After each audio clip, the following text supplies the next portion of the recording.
Es uno de los teóricos políticos más debatidos de la actualidad. Nació en Buenos Aires en 1936 en el seno de una familia radical. Mientras cursaba la carrera de Historia en la Universidad de Filosofía y Letras, con la proscripción del peronismo y la Revolución Libertadora como ineludible contexto político, militó en la Izquierda Nacional junto a Jorge Abelardo Ramos y dirigió el semanario del partido Lucha Obrera, donde comenzó a forjar lo que sería su concepción posterior: el predominio de lo político sobre lo económico y de las particularidades nacionales sobre el universalismo. En 1969, apadrinado por Osborne, se fue en busca de un doctorado a la Universidad de Oxford. Desde entonces reside en Inglaterra, dictando clases en la Universidad de Essex y desarrollando desde allí su obra intelectual. Su libro La razón populista plantea una vuelta de tuerca al concebir al populismo no ya como una forma degradada de la democracia, sino como un tipo de gobierno que permite ampliar las bases democráticas de la sociedad. Señoras y señores, con nosotros, Ernesto Laclau.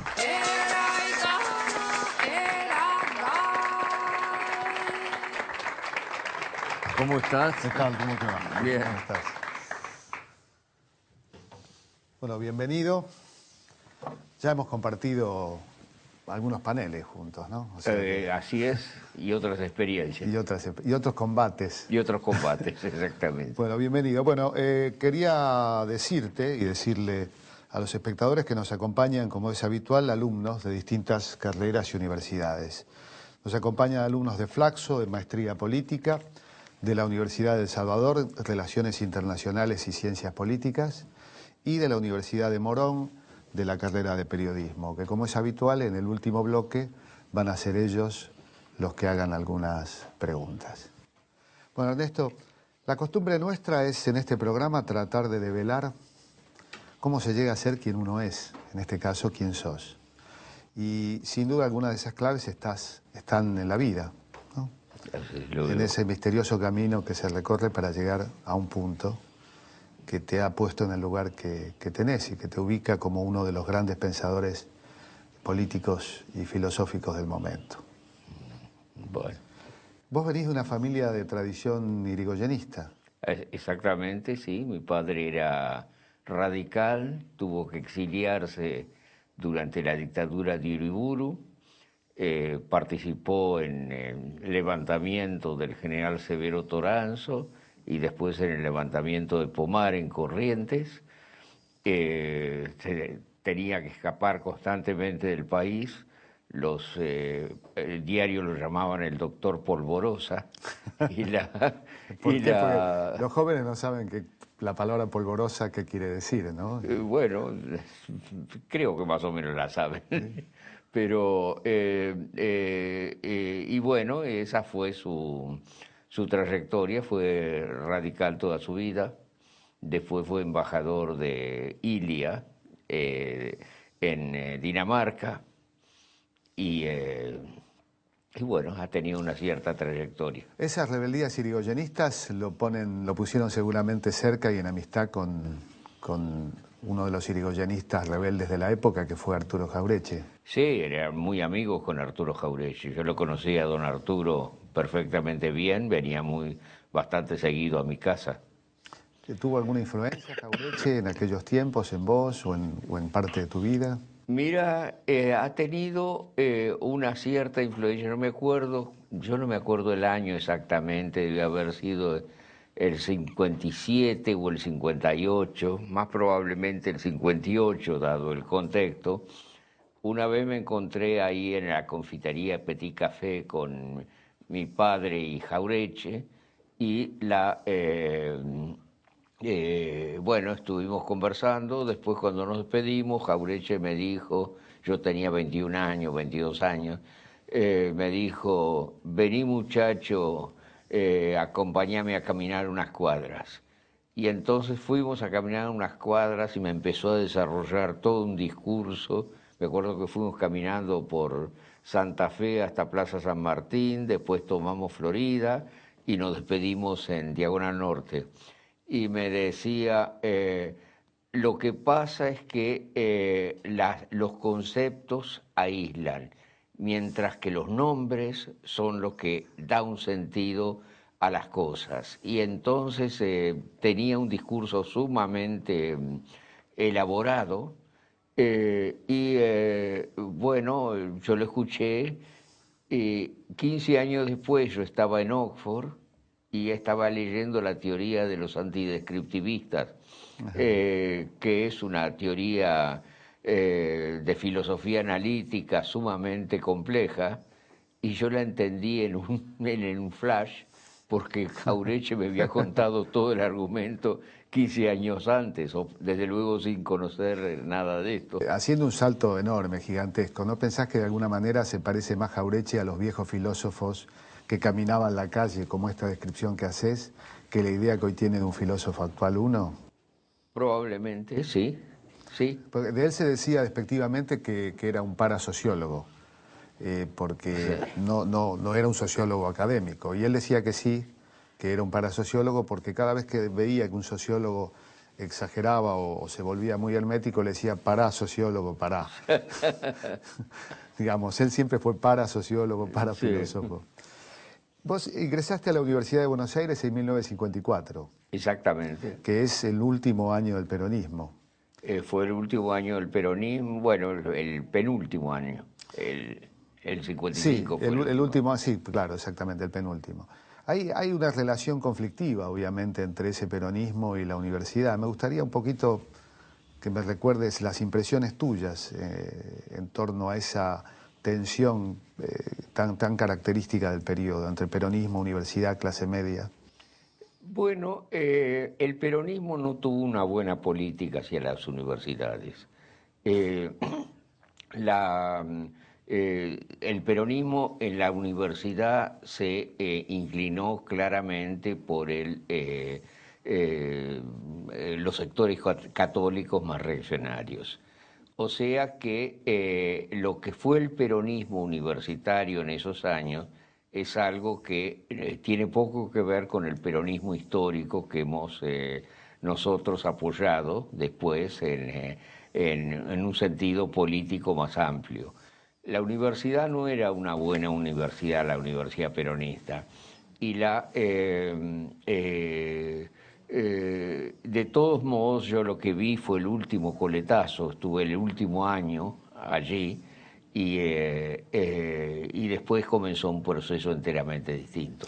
Por aquel entonces vos tenías alguna posición política, eras radical como tu padre, independiente, sí, o ya empezabas globalmente. En realidad mi primera afiliación política seria empezó a final de los años 50. Yo entré al Partido Socialista Argentino, que después a comienzos de los años 60 se empieza a dividir en 50 fracciones.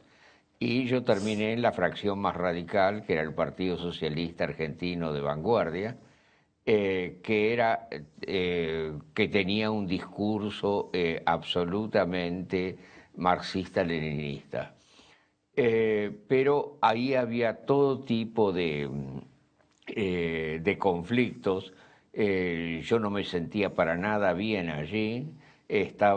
Fui en ese momento delegado estudiantil al Consejo Superior de la universidad y finalmente al fin del 62 formamos el Frente de Acción Universitaria, que era ya una orientación, que tenía ya una orientación nacional popular, y a fin del 63 entré con todo el grupo que había formado el Frente de Acción Universitaria al Partido Socialista de la Izquierda Nacional que había creado el año anterior Jorge Abelardo Ramos. Ahí hay una clara diferencia, ¿no?, entre lo que es la izquierda tradicional y lo que se denomina izquierda nacional. Pero a mí me interesa que cuentes un poco cómo era la experiencia militante de esos grupos que estaban revisando la revolución y con la influencia de la revolución cubana. Hay una anécdota tuya del intento de toma del rectorado que me... Bueno, sí, eso. De todos modos, era un discurso de estos grupos, anteriormente a que yo entrara a la Izquierda Nacional, que si lo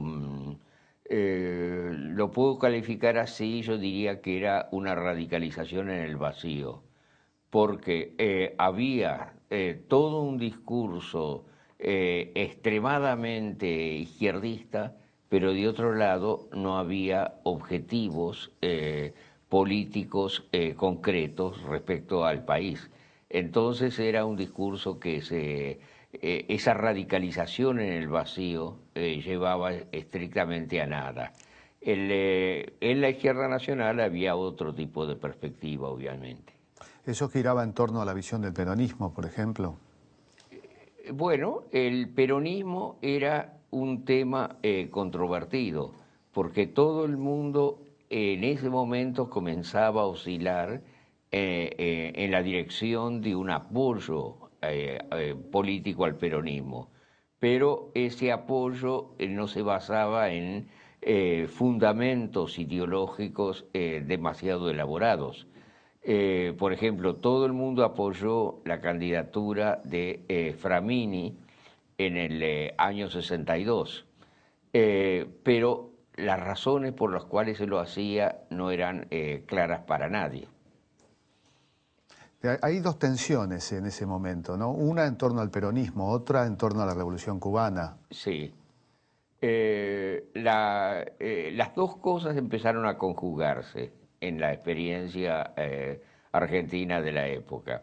Hay que pensar que estamos al comienzo de los 60 y que a medida que van avanzando los 60, la orientación nacional popular, lo que se llamó después la nacionalización de las clases medias, era un proceso absolutamente irreversible. Es decir, que mientras que en los años 50 había existido la resistencia peronista de un lado y de otro lado una izquierda de tipo liberal, en los años 60 empieza a desarrollarse una izquierda nacional que empieza a permear todos los sectores políticos. ¿Pensás que esa izquierda nacional tuvo influencia en lo que fue luego el fenómeno de la juventud peronista? Sí, absolutamente. ¿Y de qué manera?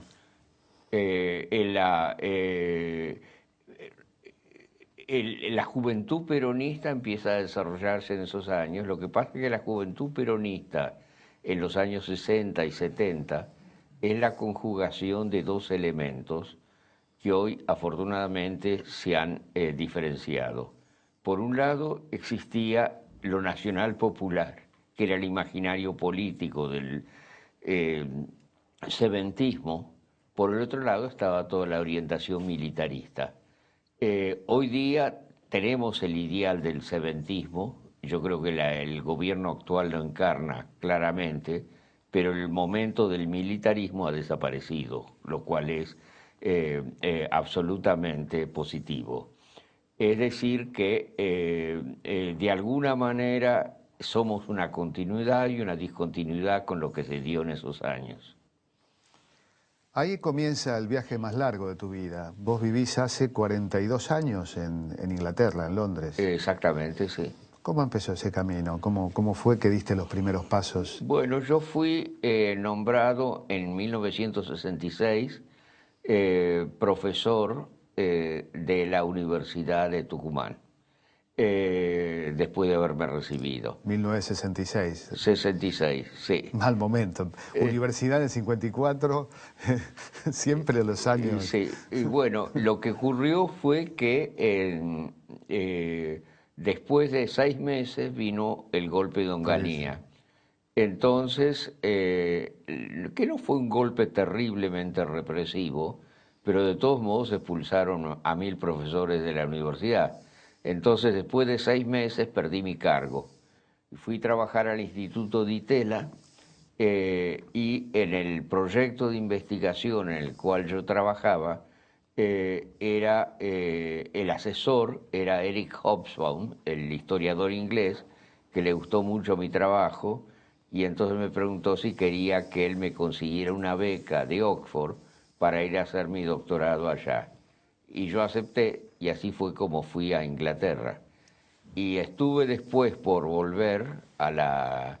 Pensé que iba por 3 años. Estuve 3 años en Oxford haciendo el doctorado, y después el problema fue que la vuelta a la Argentina.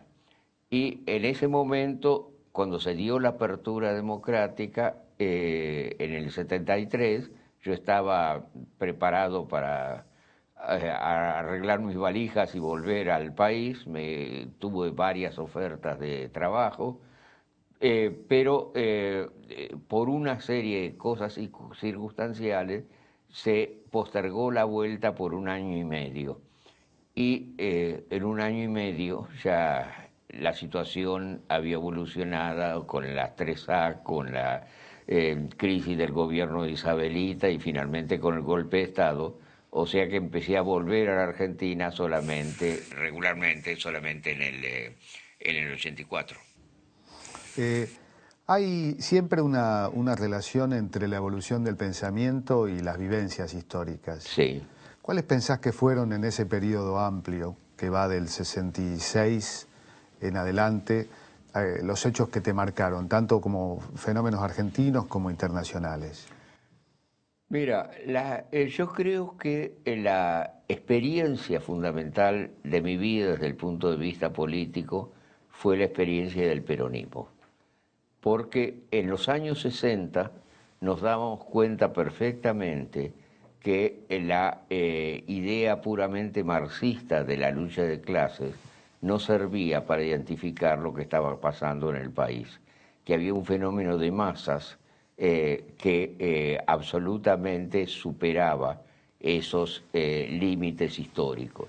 Y entonces en ese momento es cuando yo empecé a leer a Althusser y a Gramsci.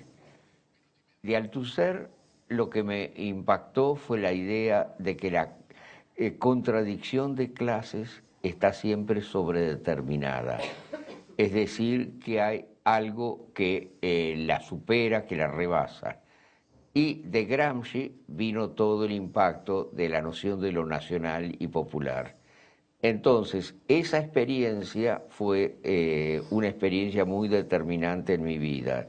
Es decir, cuando yo escribí una vez que cuando hoy día leo los escritos de Lacan o los escritos de Derrida o SZ de Barthes, lo que me vienen a la mente no son textos filosóficos, sino que son una discusión en un sindicato, los lemas en una manifestación. Es decir, que toda mi experiencia política en la Argentina fue lo que significó, lo que signó mi tradición intelectual y la absorción de esa tradición intelectual. Después, cuando estuve en Europa, empecé a leer una serie de textos postestructuralistas, pero esos textos postestructuralistas reforzaban claramente todo lo que había sido mi experiencia política en la Argentina. O sea que vos sentís que hay en tu vida una coherencia de continuidad en la línea de pensamiento evolutiva. Sí, yo no creo que haya habido grandes rupturas. Evidentemente hoy pienso las cosas, me parece, de una manera más madura que lo pensaba en los años 60, pero las intuiciones fundamentales están siempre ahí. Creo que compartimos esa sensación, tal vez por el origen común. Vamos a ir a una pausa y seguimos conversando con Ernesto Laclau.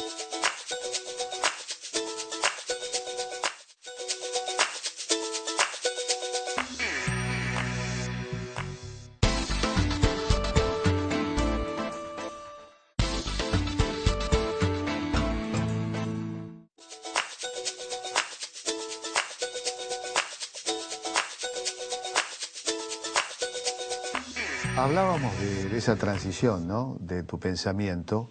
Mencionaste Althusser, Gramsci, el origen argentino con Jorge Abelardo Ramos. Vos eras un marxista en los años 60 y 70. Pero era un marxista siempre que añadió al marxismo otras cosas. Nunca fui un marxista estricto en el sentido literal del término.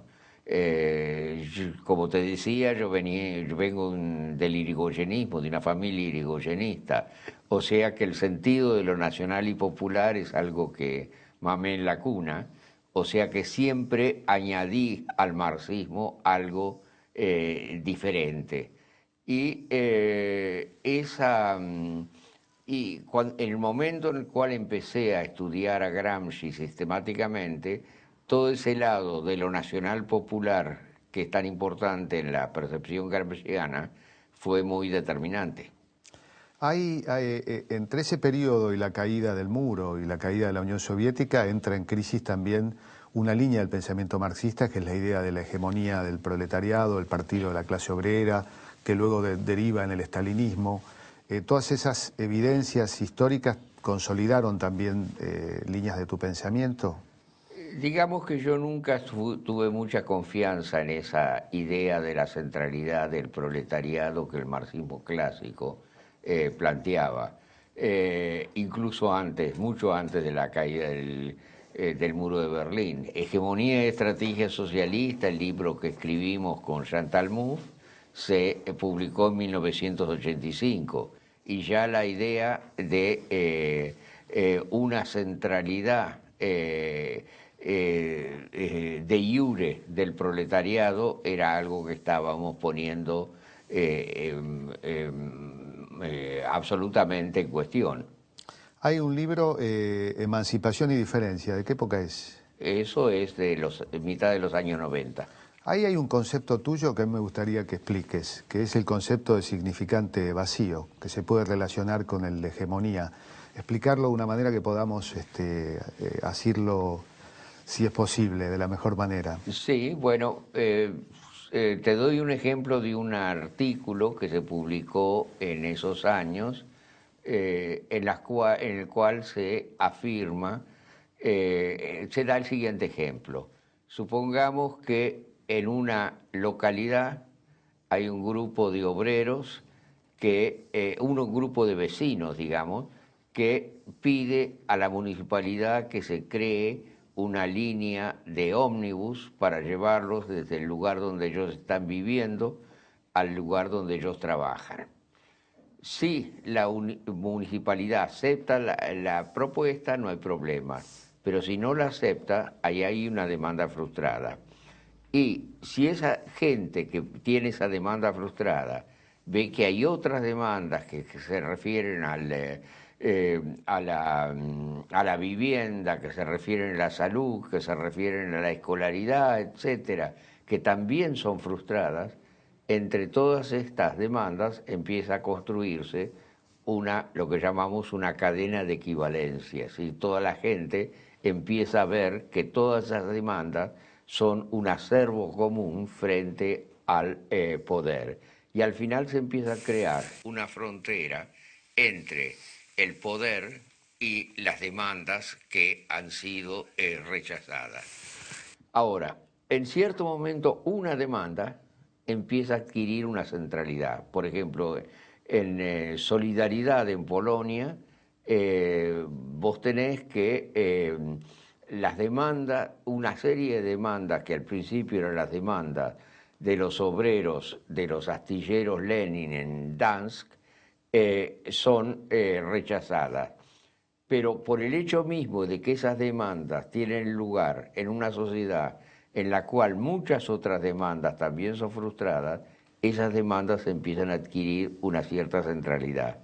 Ahora, cuanto más centrales son, menos relación guardan con la demanda original, porque empiezan a ser las demandas de una colectividad en su conjunto. Y entonces, en ese momento, es cuando surge esas demandas particulares pasan a ser hegemónicas, y al pasar a ser hegemónicas, tienen que ser también vacías, en el sentido de que tienen que referirse a la totalidad de la cadena de demanda y no a la demanda inicial que él había generado. Entonces, ahí es donde surge el problema del significante vacío. Desde el punto de vista de la extensión de las demandas, esas significantes son cada vez más ricos, porque muchas otras demandas están subsumidas bajo ella. Pero desde el punto de vista del contenido de la demanda, por el hecho mismo de que esas demandas tienen que abarcar la totalidad de la serie, pasan a ser más vacías. En lógica hay una distinción que se hace entre la extensionalidad, que es el número de elementos que caen bajo un cierto significante, y la intencionalidad, que es el contenido. Desde el punto de vista extensional son cada vez más ricas, desde el punto de vista intencional son cada vez más vacías. Eso es más o menos el concepto. Ese proceso lleva necesariamente un cambio en positivo, porque podemos encontrarlo en distintos momentos de la historia, diría yo entre los 80 o 70 y en la actualidad, y no necesariamente llevar a un proceso de transformación como el que está ocurriendo en esta etapa del siglo XXI en América Latina. Eso puede llevar en cualquier dirección. Es decir, el populismo, por ejemplo, que es la consecuencia de este proceso, no es un proceso necesariamente positivo. Es decir, el populismo fue el régimen de Mussolini en Italia, pero populismo fue el maoísmo también. Es decir, que el populismo o la construcción de estos significantes vacíos puede avanzar en cualquier tipo de dirección. El populismo en realidad no es una ideología, sino que es una forma de construcción de lo político que divide a la sociedad en dos campos e interpela a los de abajo frente al poder. Ahora, eso se puede hacer desde las ideologías más diversas. Algunas de los debates, en tu libro Combates y Debates está bien planteado, te llevó a polemizar con algunos pensadores que plantean, que dudan de este concepto y establecen que la lucha de clases es la determinante, sigue siendo la determinante en los conflictos sociales e históricos. Ya por queda ejemplo, muy poquito. Que Toni Negri, por ejemplo. No, Toni Negri no estamos tan en desacuerdo. Toni Negri, en lugar del concepto de pueblo que yo he desarrollado, desarrolla el concepto de multitud. Pero el concepto de multitud quiere decir también para él ir más allá de la lucha de clases en el sentido tradicional, es decir, hay nuevos actores históricos.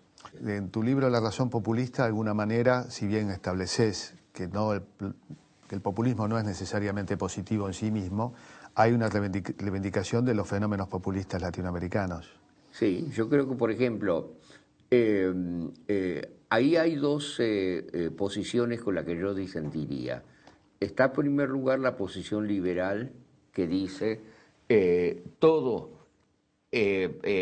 estrategia de poder tiene que darse a través de la mediación por los aparatos del Estado. Es decir, que la mediación a través de los aparatos del Estado es esencial. Yo creo que no, que hay al mismo tiempo una democracia de base que tiene que ir ampliando los espacios sociales de la contestación. Y de otro lado está la posición ultralibertaria, que tampoco yo comparto, que dice lo único que cuenta es la democracia de base y el problema de la mediación a través de los aparatos del Estado es una cuestión perimida. Yo creo que los dos niveles, la intervención al nivel de los aparatos del Estado y la democracia de base, son esenciales. Es decir, que la articulación entre los dos tiene siempre que darse. Por ejemplo, en Venezuela, en el 2002, sin la acción de los grupos de base, el gobierno, el golpe hubiera triunfado. O sea que la movilización popular fue absolutamente central. Pero al mismo tiempo era importante que Chávez estuviera allí, porque si Chávez no hubiera estado ahí, esas movilizaciones de base se hubieran disipado en una tormenta sin consecuencias. Es decir, que lo que me parece que las democracias latinoamericanas actuales están consiguiendo es la ligazón entre estos dos momentos que me parecen esenciales. Como contracara, en Europa se está dando un proceso que podría ser explicado también como múltiples demandas, y lo que está expectante es esta posibilidad política, si va a haber alguna forma de canalización política o no. ¿Cómo lo ves ese proceso? Y bueno, eso es la pregunta por $1.000.000. ¿Millón o mucho más? Sí, ¿Para Grecia unos solamente? No, yo creo que en Europa lo que no se da en este momento es una reflexión política acerca de la solución a la crisis. Es decir, todos estos movimientos como el de los indignados, que yo apoyo enteramente, y que en Estados Unidos están tomando un sesgo particularmente importante, son movimientos que si no se traducen en una fórmula política de cambio, pueden llegar a desintegrarse muy rápidamente. Pensá, por ejemplo, lo que ocurrió en 1968 en Francia. Ahí se dan las movilizaciones, se da un proceso rápido de radicalización y, sin embargo, no había fórmula política para traducir esto al nivel del aparato del Estado. El único que pensó políticamente la situación francesa en 1968 fue Pierre Mendès France, que estaba en ese momento en Chile dando unas conferencias. Cuando las movilizaciones empiezan a producirse, él vuelve a Francia y dice que está dispuesto a formar un gobierno si tiene el apoyo de la Izquierda Unida. Ahora, no tenía el apoyo de la Izquierda Unida porque el Partido Comunista está en una política muy cautelosa de corporativismo negociador, y de otro lado los izquierdistas estaban en la idea de la imaginación el poder, que era un poder que iba a ser puramente imaginario. Entonces, en esas circunstancias, lo que se da es que no hay solución política a la crisis. Lo que Mendès France estaba proponiendo finalmente era la formación de una sexta república en Francia, sobre la base del movimiento del 68. No se da eso y unos pocos meses después gana arrasa en las elecciones de Gaulle. Es decir, que me parece que estos dos momentos de la articulación política al nivel de los aparatos del Estado y de la movilización de base es central. Y me parece que de alguna manera en América Latina estamos llegando a una integración de estos dos momentos, en Venezuela, en Ecuador, en Argentina, en Bolivia, por supuesto, y en Brasil hasta un cierto punto. En la Argentina se da la particularidad de que muchos grupos de izquierda aceptan, valoran, elogian el proceso venezolano, por ejemplo, el proceso ecuatoriano, con simpatías con la Revolución Cubana, y sin embargo son reactivos al gobierno de Cristina Fernández de Kirchner, como lo fueron con Kirchner. Acá es donde funcionan las categorías de izquierda, ¿no? ¿Cómo ves al gobierno argentino? Porque alguna vez te escuché referenciar que era la izquierda en la Argentina. Sí, yo pienso que el gobierno kirchnerista es la izquierda real que hay en la Argentina. Después tenemos una izquierda puramente marginal, el Partido Obrero, fenómenos de ese estilo que no cuentan, y de otro lado tenemos una izquierda liberal. Tenemos la izquierda de todos los intelectuales liberales que hoy día están apoyando a Wiener. Ahora, que Wiener sea la oposición en la Argentina no me parece mal. Me parece que es lo mejor que le puede ocurrir a la Argentina. ¿Te imaginas lo que sería la Argentina si la oposición fuera Elisa Carrió? Más vale olvidarse. Pero que haya una oposición de izquierda liberal en torno a Wiener y que de otro lado el gobierno represente una izquierda nacional popular, me parece que es un espectro político perfectamente aceptable. Hay un común denominador de la izquierda y del peronismo. En la marcha peronista está la frase famosa de combatiendo al capital. Sí. Y se suele asociar a la izquierda como anticapitalista. Sin embargo, hoy no vemos un horizonte no capitalista. ¿Cómo es esta convivencia entre esa ausencia de un horizonte no capitalista y el concepto de izquierda?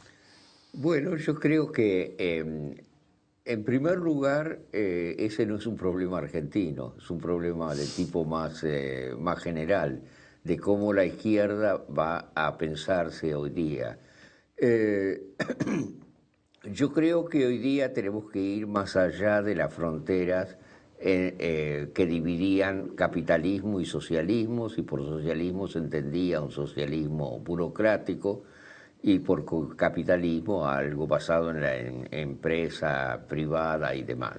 Es decir, que de alguna manera estamos en una situación de fronteras en la cual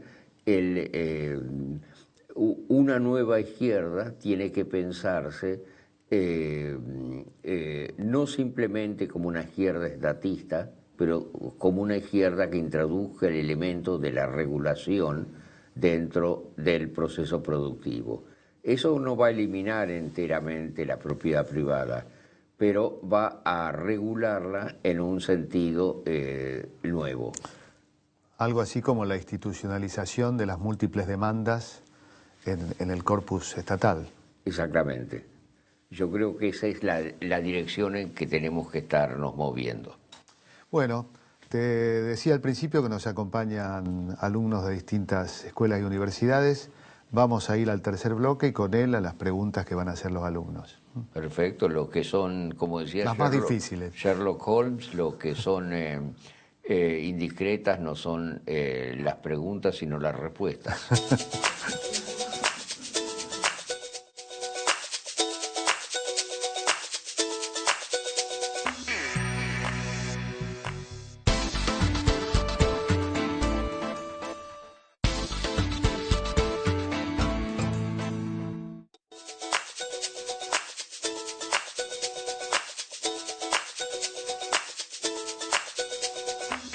Bueno, Ernesto, como te conté al principio, nos acompañan alumnos de Flaxo, Maestría Política, de la Universidad de El Salvador, de Relaciones Internacionales y Ciencias Políticas, y de la Universidad de Morón, de la carrera de Periodismo, y ya hay alguna pregunta, creo, para hacerte. Sí, ¿cree que la política argentina hoy en día se articula en un eje kirchnerismo-antikirchnerismo? Bien, yo he pensado desde el comienzo del proceso que el kirchnerismo representaba una nueva alternativa histórica para el país. Y me parece que está demostrando que lo es. Es decir, yo creo que de alguna manera el kirchnerismo viene de una matriz histórica, que fue el peronismo, pero que de alguna manera está avanzando más allá de esa matriz. ¿Qué es lo que es el antikirchnerismo hoy día? Bueno, eso es ya una cuestión muy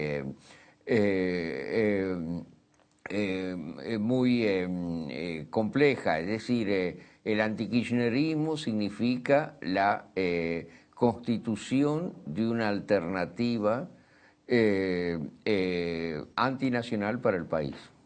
Básicamente, si ustedes piensan en alguna figura como Elisa Carrió representa una opción claramente antinacional. Puede haber, de otro lado, una oposición al kirchnerismo de tipo distinto. Por ejemplo, si se consolida Wiener como una fuerza alternativa de la oposición, evidentemente Wiener puede representar una oposición de Su Majestad, es decir, una oposición que no va a ser frontalmente antikirchnerista, pero que va a representar una cierta alternativa. Bien, tenemos otra pregunta.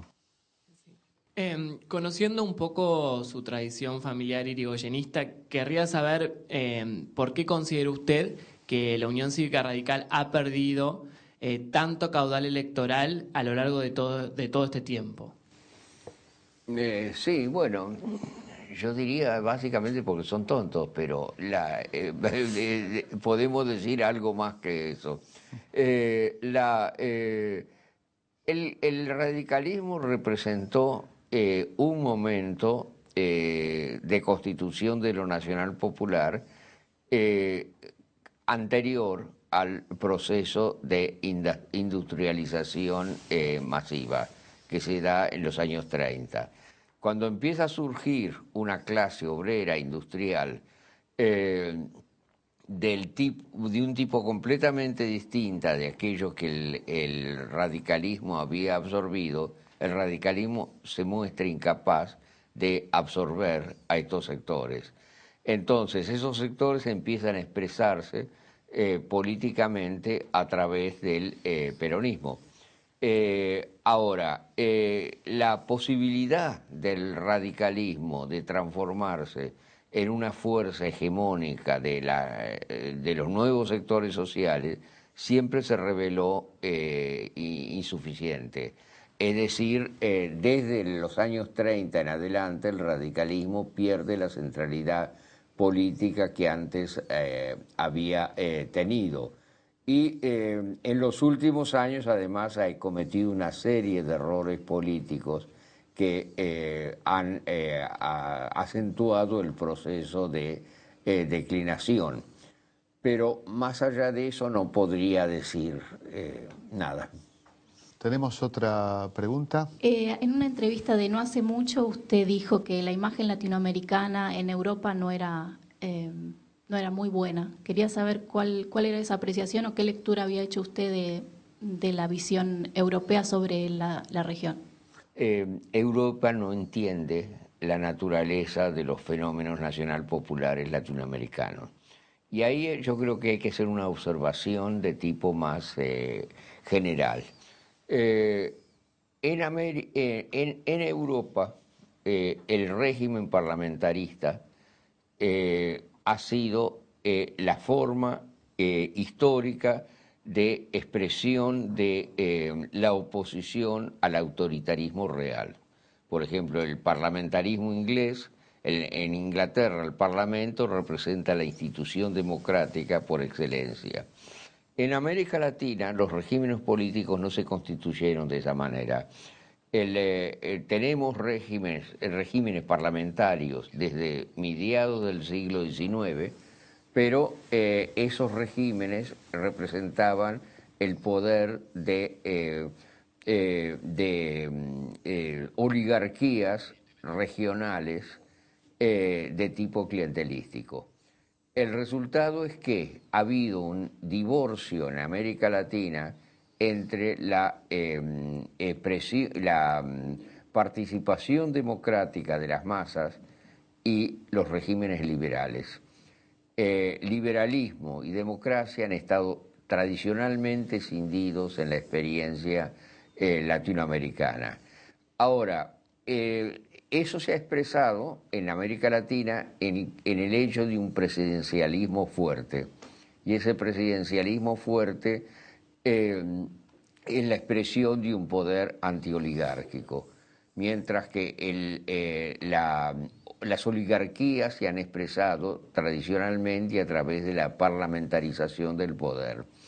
Ahora, eso es muy difícil que lo entiendan los europeos, porque toda la experiencia histórica en Europa va en el sentido distinto, en el sentido opuesto. Es decir, en Europa nosotros tenemos un poder parlamentario que es la garantía democrática y de otro lado un poder ejecutivo que tiene que ser disminuido en sus efectos. El resultado es que hay una incomprensión muy grande de los fenómenos latinoamericanos. Y esa incomprensión, sin embargo, se va superando hasta cierto punto. Es decir, hoy día se empieza a entender que regímenes como el de Evo o el de Chávez o el de los Kirchner no son expresión de un autoritarismo inherente a las estructuras burocráticas, sino que son por el contrario la expresión de un avance democrático de las masas. Pero entender eso va a llevar un cierto tiempo. Cuando decís que eso se entiende, te referís a algunas estructuras académicas y de pensamiento, ¿no? Y a la prensa. A la prensa. Sí, la prensa es... Porque dice, cuando uno lee ciertos diarios, en general es una visión, digamos, tan eurocéntrica como la de los diarios hegemónicos de América Latina. Y sí, bueno, si vos lees El País, Claro. Te imaginás los disparates que dicen sobre América Bueno, Latina. no hace falta con leer algunos de los medios locales. Sí, sí.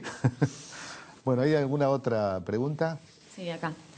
Recién usted hacía mención a su paso por la universidad y a la militancia universitaria que hizo, no afín, digamos, al gobierno peronista que estaba en ese momento en el país. ¿Cómo analiza hoy la relación entre el kirchnerismo y el movimiento estudiantil universitario? Bueno, la diferencia es abismal entre el periodo en que yo era estudiante y el periodo actual. Hoy día puede haber kirchnerismo o no kirchnerismo en las universidades, pero la distancia no es una distancia abismal. Sí, hay que recordar que en aquel periodo las fuerzas de choque del antiperonismo se nutrían fundamentalmente de los estudiantes universitarios. Sí. Tanto en el 45 como en el 55. Esa diferencia ya es la diferencia abismal, lo cual no significa que haya una hegemonía kirchnerista en las universidades. No, evidentemente no. ¿Hay otra pregunta? Hola. Teniendo en cuenta que el tema está tan de moda actualmente, ¿nos podrías contar un poco cuáles son los fundamentos de tu opinión acerca de la reelección presidencial indefinida? Ah, bueno, está bien. Las instituciones, ¿qué es lo que son? Las instituciones no son instituciones neutrales. Las instituciones son la cristalización de una relación de fuerza entre los grupos. Ahora, yo creo que no hay ningún inconveniente de tipo, ninguna objeción de tipo democrático a la existencia de una reelección presidencial indefinida. Finalmente, si ese régimen deja de tener apoyo popular, va a ser depuesto en las elecciones. Pero no hay ningún motivo por el cual si ese poder presidencial se ha cristalizado en ciertos nombres, en ciertas formas, no hay ningún motivo por el cual no pueda ser reelecto. O sea que ese es básicamente el argumento que estoy haciendo. Bueno, Ernesto, hemos llegado con esto al final, te podemos dejar descansar. Sí. Hasta el próximo combate. ¿Me pueden reelegir? Serás reelecto para otro programa, seguramente. Bueno, perfecto. Y si no, tenés el tuyo ya, tu propio programa. Bueno, muchísimas gracias y te despedimos con un aplauso.